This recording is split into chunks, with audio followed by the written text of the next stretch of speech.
أعوذ بالله من الشيطان الرجيم.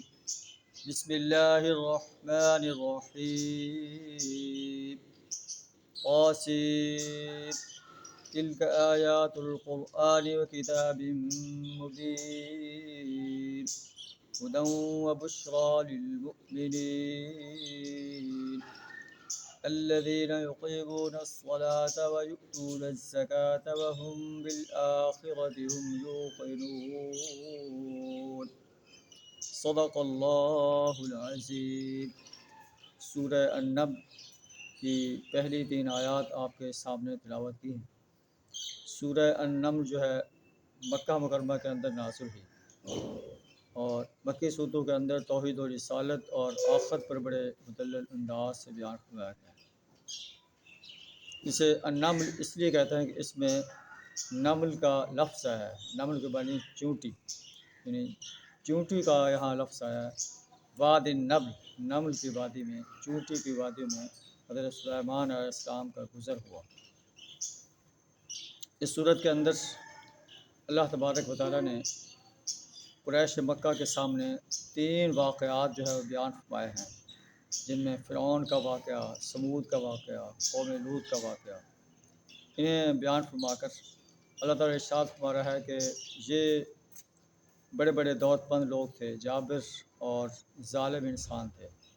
انہوں نے اور ان کی قوم نے، ان کے سرداروں نے اپنے اپنے انبیاء کی دعوت کو قبول نہ کیا. انہیں صفحہ ہستی سے مٹا کر رکھ دیا گیا. قریش مکہ کو بتایا جا رہا ہے کہ تمہاری ان کے سامنے کوئی حیثیت نہیں، وہ مال و دولت اور ٹھاٹ باٹ میں تم سے بہت زیادہ ہے.